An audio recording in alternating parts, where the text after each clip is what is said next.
The devs just announced a huge list of changes for launch. I'm only going to go over the major changes, but you can pause the video to read them all if you want to. First major change is that they've updated the graphics.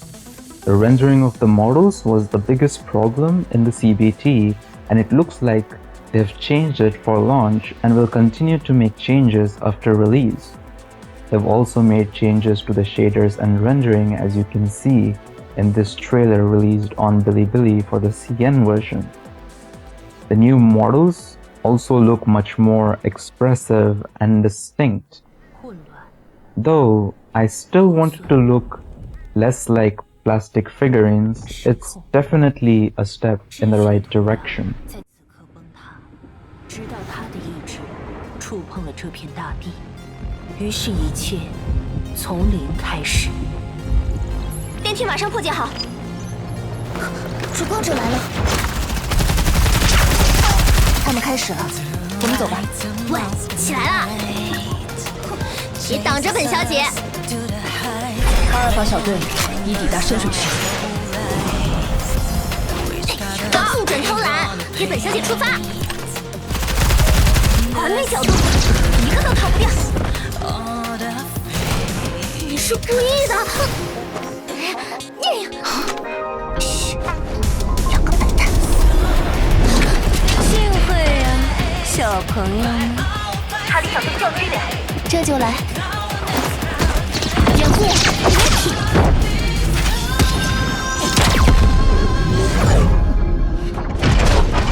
Wow, now that was a great trailer.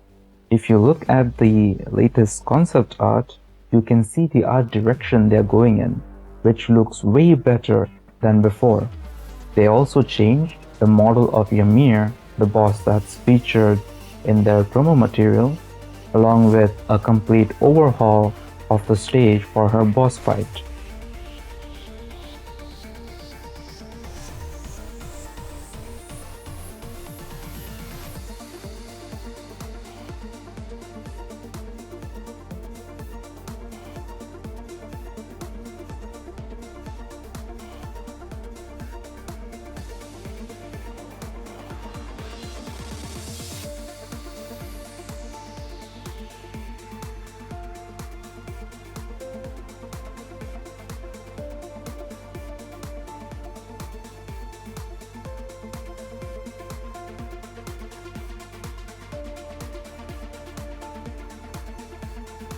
The second major change is that they've added a brand new cover system along with the ability to crouch behind objects.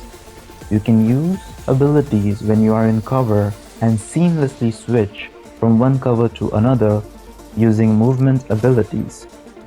My honest opinion on this change is that it could make the game too easy because cover systems tend to make most third-person shooter games extremely easy and frankly boring.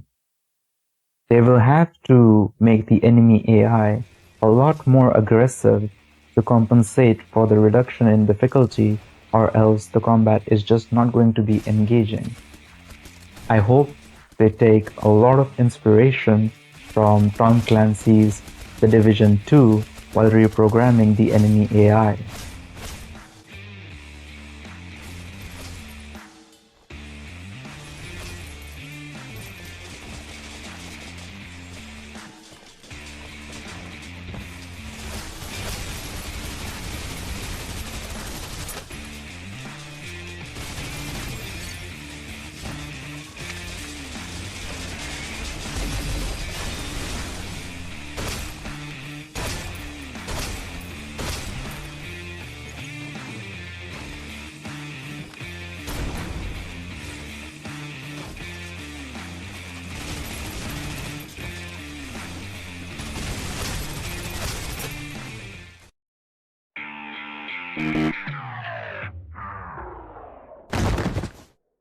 冬至这一天，我迎来了新生。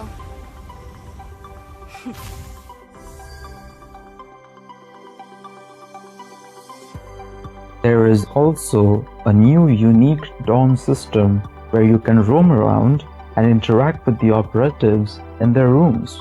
It's a breath of fresh air to see an innovative and immersive dawn system like this in a gacha game. It reminds me of Scarlet Nexus a little bit.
They added new skins for Fenny and Yao. Fenny got an idol skin called Delusional Nova and Yao got an office lady work outfit skin. I think they both look great.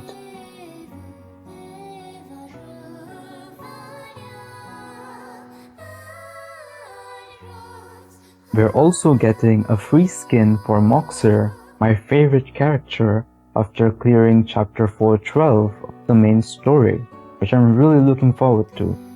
And we are getting Another free skin for life as a part of the pre-registration rewards. I've put the link for pre-registration in the description and comments, and there's also a short preview video of the skin.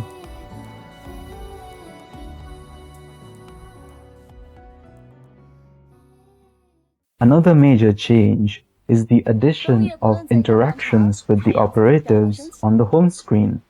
They made some improvements to Yao's model as well. He's a lot thicker now.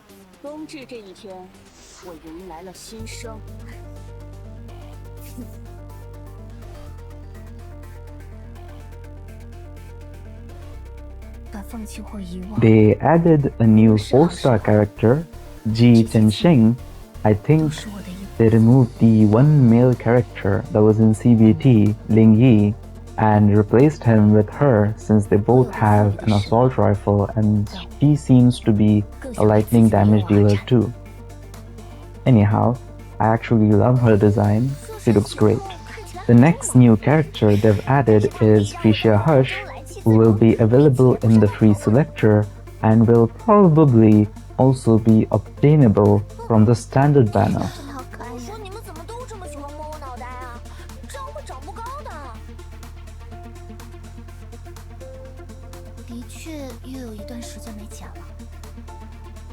The last new character they've added is Akashia Kaguya, who's another 5-star like Freesia Hush.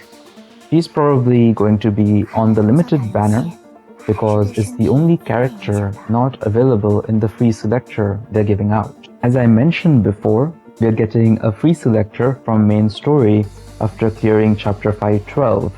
It's probably best to spend currency on the limited banner and then pull with standard tickets, which you can exchange using the currency you get from the pools.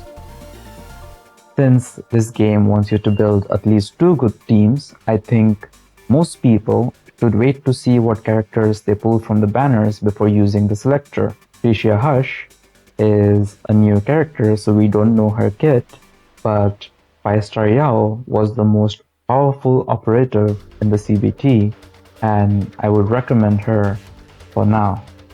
Another major issue I pointed out in my CBT review was that the UI was snappy but quite confusing to use at times. They've announced that they've made changes to it and will keep making improvements over time, so that's good to see. They also addressed one of the biggest issues I highlighted in the CBT review, which was the heavy stamina consumption requirement for farming character shards in personal file. I thought they would only reduce it, but they went even further and completely removed it. That's great because it really improves the pace of progression now, since you can use your stamina on farming logistics instead. They've also added new hard stages to Gigalink, which is their co-op mode, and this is what I'm looking forward to the most. The co-op in CBT was the most fun game mode, and I really wanted them to lean into the co-op aspect with boss raids and dungeons. I hope these hard difficulty stages are like boss raids, which give decent rewards. So, my overall thoughts on the changes are that it's great to see the developers responding to player feedback so quickly, and if they keep iterating like this game can become very successful. Check out my in-depth review of the game in the description. It will also act as a beginner's guide since I give some tips and recommendations as well. And again, don't forget to pre-register so you don't miss out on the free live skin and gacha tickets. The link is in the description. I hope this video was useful and have a nice day.